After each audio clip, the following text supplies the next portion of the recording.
Hi, I'm Catherine Reid, host of the St. Paul Forum, and coming up next, I'm speaking with Jack Elhai, author of The Nazi and the Psychiatrist. That's next on the St. Paul Forum.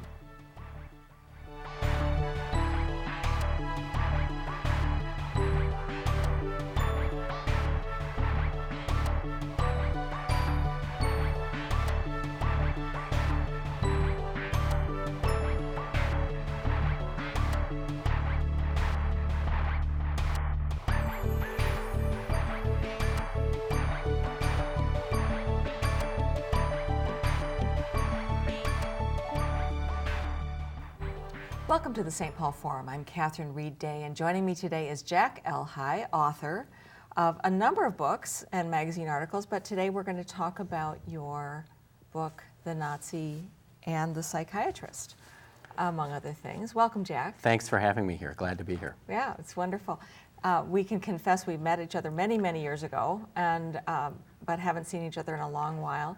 But it's been great fun following your career. I would love for you to tell a little bit about how it is that you established, because you made sort of a transition at some point in your life in saying, I'm going to be this journalistic writer. Can you talk about where that idea came from? It had been in my mind forever, actually, probably since I was in high school.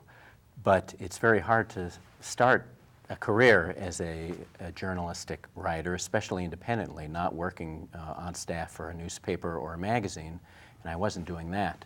So I began holding down, a number of jobs over the years in the Twin Cities. I worked doing public relations and promotion for Minnesota Public Radio and the Minneapolis Institute of Arts. I was an editor at the Minnesota Orchestra, and I finished up as an editor in internal communications at Dayton's and Hudson's and Marshall Field's. And after 3 years there, I realized that I had saved up the money I wanted and was ready to go out on my own, which I did in the early 1990s. And I have been out on my own ever since, more than 20 years now, writing, as you said, primarily books and magazine articles, but other kinds of writing too on occasion.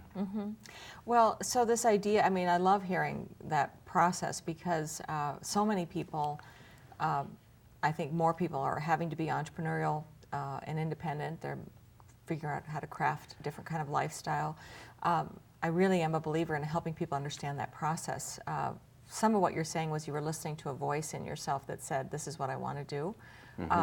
Where did that discipline come from to work on these things independently? How did you craft that part of your process? Well, I think partly I was just born with the ability to be a dogged plotter, a slog. So glamorous.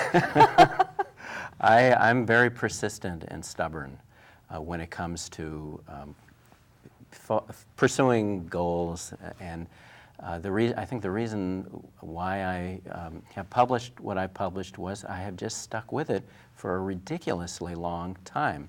I began publishing magazine articles more than 30 years ago and have just stayed with it, sometimes past the point when others would have given it up. I've stuck with it, and so over time it's built up into quite a lengthy portfolio and a lot of experience doing certain kinds of writing, especially historical writing, and most recently writing about the history of medicine and history of science, which is very interesting to me. Yeah, clearly this has been very, the historical piece, but then these other aspects. So talk a little bit about where those ideas came from. How did you begin that process of looking at these historical aspects that intrigue you so? Mostly it was opportunity. I began writing about regional history in the 1980s for magazines, for Minneapolis St. Paul Magazine, Minnesota Monthly, because I felt, and fortunately the editors of those magazines at that time agreed with me, that there weren't very many people doing it very well. And I was interested in history. I've always been a great reader of history. I love doing research, archival research, interviewing kind of research, oral history type research, and it just seemed a very good fit. And so I began in the 80s, as I said, doing articles, mainly for Minneapolis St. Paul Magazine, about things like the last person hanged in Minnesota, The year, it was right around that same time in the early part of the 20th century when the sale of cigarettes was illegal in Minnesota, and stories like that. And just kept, when you do one of these, you find out through research about the next one. Mm-hmm. And it's almost like a ladder that keeps moving on and on. And so you wouldn't believe the file cabinets I have at home full of trash and treasures, some of which may become stories and some of which never will. Mm-hmm. But it's mostly just remembering stuff and digging and keeping in mind, what might be a good story and what mm-hmm. isn't. So I'm intrigued by those file cabinets. Are they literally paper file cabinets as opposed to a digital system that you've worked on? I mean, you've been doing it long enough that it had to start with paper. Yeah, so I do have two 5-drawer file cabinets that are full of paper, but now that you mention it, I don't really look inside those drawers very much anymore, and I do have their digital equivalents on my laptop, and that's really what I rely on more. But there is still some important, great stuff in those mm-hmm. Noisy, heavy file cabinets, and I would not get rid of them for anything. It's a marriage between the two worlds, essentially, of those yeah. different processes. And I'm a person of the age, I'm 55, had to straddle those mm-hmm. two worlds. Maybe you feel the same way, too. Oh, absolutely. We're not digital natives, that's for sure, yeah, like our children are, but we, if you want to keep working, you have to develop some sort of process and be open to those ideas. And learn. Mm-hmm. And so we began typing on manual or electric typewriters and had to make the switch if we wanted to keep doing the stuff that we love to do to the new technologies, and now it's second nature, but we have experience in both. I think there's something good about having that experience in both. Well, I just read some research that says that the brain prefers paper. So whatever that means, the brain still responds to paper and the tangible and so on. But I'd love to turn to, you actually have two fabulous books out right now. This one, I told you, interested me more, mm-hmm. But there is one about Northwest Airlines, and maybe you can just do a second about that so people can look at it if they're interested, and then we're going to talk about this book.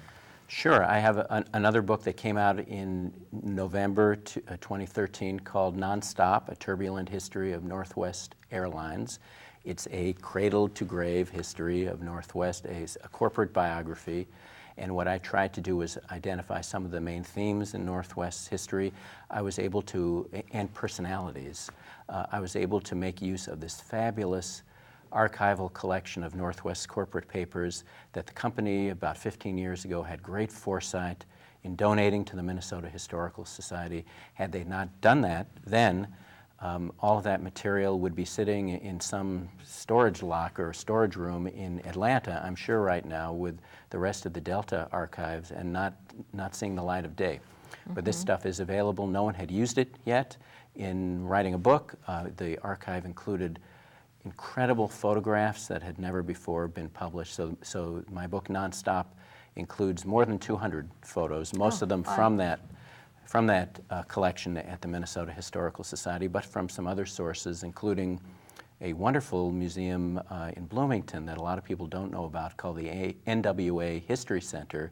It's staffed and managed completely by volunteers, most of whom are retirees of Northwest Airlines, and all kinds of wonderful stuff there, artifacts, uniforms, anything you can think of connected with the history of the airline is there. So that was another great resource fun. for me. I had no idea that was there. So hopefully it'll keep going for a while. Is it funded by the, who funds it? I have no idea. Mm-hmm. I think they get along on very little and could probably use a lot more. So you do some readings around town about that book, and I'm sure there's mm-hmm. a lot of interest because of the roots here and so forth. So this book, and that was published by the Minnesota Historical Press? It was published by the University of Minnesota Press. University of Minnesota Press, okay. Mm-hmm.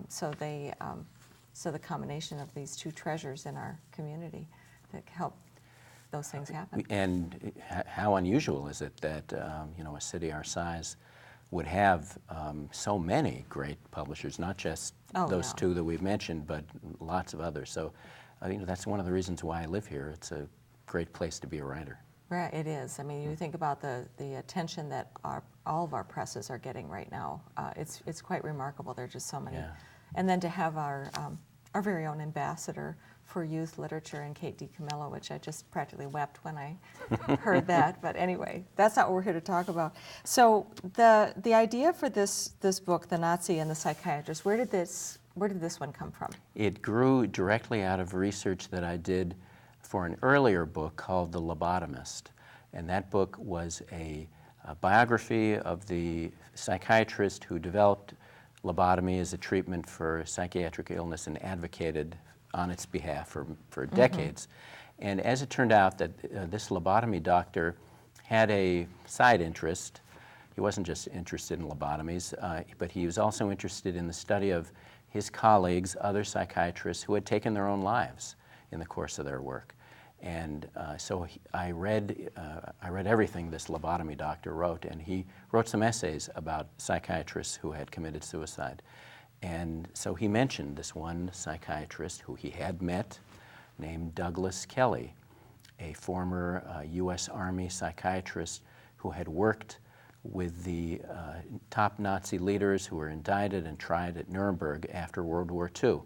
And the lobotomy doctor's way of thinking of this was that somehow this experience at Nuremberg had affected the rest of Dr. Kelly's life post-Nuremberg and had sent him into this downward spiral that had resulted in Dr. Kelly's suicide in 1958. So that's really what I began knowing or believing, and I decided to do some more checking about Dr. Kelly, and I found out quickly that the usual suspects that I go to for information on just about anybody, these various historical societies, university archives, etc., had very little about him. There wasn't much, which was discouraging to me, and I almost gave up on the idea of writing about him because I thought there was a lack of manuscript material to work from. But then I thought, well, I shouldn't give up so easily, and I decided to track down Dr. Kelly's family. I knew he had 3 children. They must be out there somewhere. And in the course of that tracking down, I learned that Kelly is an awfully common name in this country, whether it's spelled L-Y or L-E-Y. It didn't matter, huh? Right. But I did manage, after a long while, to track down Dr. Kelly's oldest son, Doug, who at that time was living in Northern California. I wrote an email to him, and I said I was interested in his dad's career. Does he have anything about his dad? Hold that thought, because this is important. If you're just joining us, I'm speaking with Jack Elhai, author of the book, The Nazi and the Psychiatrist. I want to be sure that, because this is a really important moment in the book, I mean, it's a dramatic beginning. So were you able to tell us what that is so that the viewers know? What happened? Well, Doug wrote back to me by email and said, yes, he had some of his father's materials, and he invited me to come visit and take a look. And as it turned out, Doug was living just about a half-hour drive from where my mother was living at the time. So next time I went to visit Mom, I stopped at Doug's house. And I was expecting, he'd had some file folders or a photo album, something like that. But when I got to his house and he opened the door, I saw that, no, he had 10 or 12 big boxes full of stuff. And that Doug had, it seemed, been waiting for somebody to get in touch with him about his dad's career, because he thought it was so important what he had. So he showed me the boxes. Doug was the commissioner of a fantasy football league. He had other stuff to do that day. He said, I'm going to leave you alone, take a look, and have at it. So that's what I did. I spent an afternoon in his living room with 6 of Doug's cats sitting around on the couch staring at me as I researched and opened the boxes. And what was in there was remarkable. I knew right away that there was incredible, important materials in these boxes. Tell us that synopsis of, let's talk about the premise of the book and why this story is so important from your standpoint. There are 2 layers to it about the human condition, if you will. There's the horror and of the story and the Nazi, the characters that the individuals you're talking about. I'm also really intrigued by this layer of how they saw themselves, how they perceived themselves. So I wonder if you could kind of help bring people up to date on what they're going to encounter when they read the book, but Yes. what's the story here? The Nazi and the Psychiatrist, I think of it as a book about the intersection of lives. Dr. Kelly's life as a military psychiatrist, brought into Nuremberg. His job, his mission, his assignment was to determine whether the top Nazi leaders, there were 22 of them who were to be tried in the first international military tribunal trial, whether they were mentally fit to stand trial. And for Dr. Kelly, that was an easy thing to establish, and he found that all, with one exception, were. And these were the top men in the Third Reich government whose names are very familiar to us: Hermann Goering and Rudolf Hess and von Ribbentrop and Alfred Rosenberg and Julius Streicher and all the top leaders who had been captured at that point. But having accomplished that pretty easily, Dr. Kelly wanted to make use of this opportunity he had. He was with this group of men who were widely considered to be the arch criminals of the 20th century. And he believed, as a psychiatrist, that psychiatry could account for criminal behavior. So here is a chance that he had to study these men more deeply, to give them a battery of psychological tests, to interview them intensively, to measure their intelligence and all kinds of other attributes they had, to see if he could find any strain of mental illness or thread of personality disorder that they all had in common that could explain this horror, their behavior, their terrible, unprecedented criminal behavior, and also the Nazi mind. Kelly went in believing there must be a Nazi mind. So that's what happened. He spent months, about 5 months, with them in Nuremberg, giving them these tests. He was, as it turned out, Dr. Kelly was an expert in the Rorschach inkblot test that many people are familiar with, and interpreting how people responded to that. He gave them another test called the thematic apperception test. It measured IQ, and then spent time with them on the couch. Of course, there was no couch. They were in prison cells in solitary confinement, but he spent a great deal, hundreds of hours with all of them. The one who interested Kelly the most was Hermann Goering, who is the highest ranking of the captured Nazis. Throughout almost the entirety of the war, he was Hitler's designated successor, the next person who would be Führer. And what interested Kelly about Goering was that, yes, he could easily see Goering's repulsive, unpleasant qualities. This man was ruthless, he was heartless, he had a gigantic ego, he was a remarkable narcissist, but he had positive qualities as well that Kelly couldn't help but notice. Goering was undeniably highly intelligent. His measured IQ was 138, which is very high. He had a warm spot in one area, two areas, I should mention: his family and animals. He was a great champion of animal rights. In fact, people went to concentration camps for mistreating animals. And then he had this strong feeling for his family, his wife and his young daughter, among other qualities. And lo and behold, it turned out that the two men, Kelly and Goering, were quite similar in many ways. When I talk about this pairing with Doug, the son of Dr. Kelly, we always refer to them as King Kong versus Godzilla, because they were both very manipulative men, knew what they were doing, knew what they wanted from other people, and knew how to pull all the strings to get it. And Kelly and Goering massively manipulated each other to get what they wanted. Oh, interesting. Kelly so that's really the setup for the book, and a large part of the book takes place in Nuremberg, Kelly's activities there, and then a large part takes place after Nuremberg, after Goering has taken his own life. through a cyanide capsule so that he would not be hanged as he was sentenced, and Kelly, his life leading up to his suicide in 1958.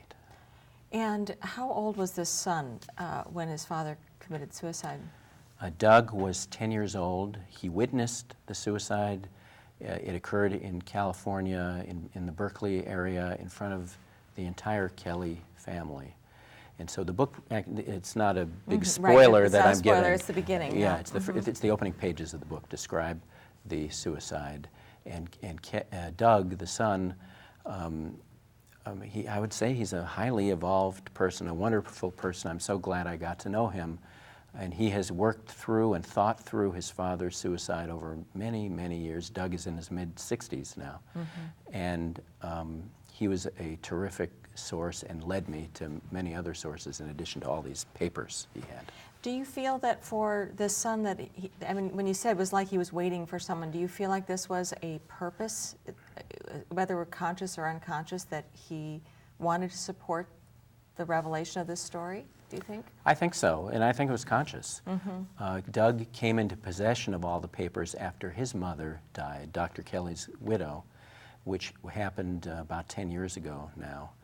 And I think by the time he got the papers, he was aware that he thought this story should be told. His mother did not want the story told. And she So this kind of liberated him after the fact. I mean, if she didn't want it, then he felt that he could take responsibility for it? Yeah, I think it was his way of taking charge of the family destiny, in a way. That's so powerful. And now, the book has received some acclaim. It's been well reviewed, of course, but it also has been nominated for, you have been nominated for a Minnesota Book Award. What is it about this that you feel particularly good about? What is it about this work? Is it in part the connection?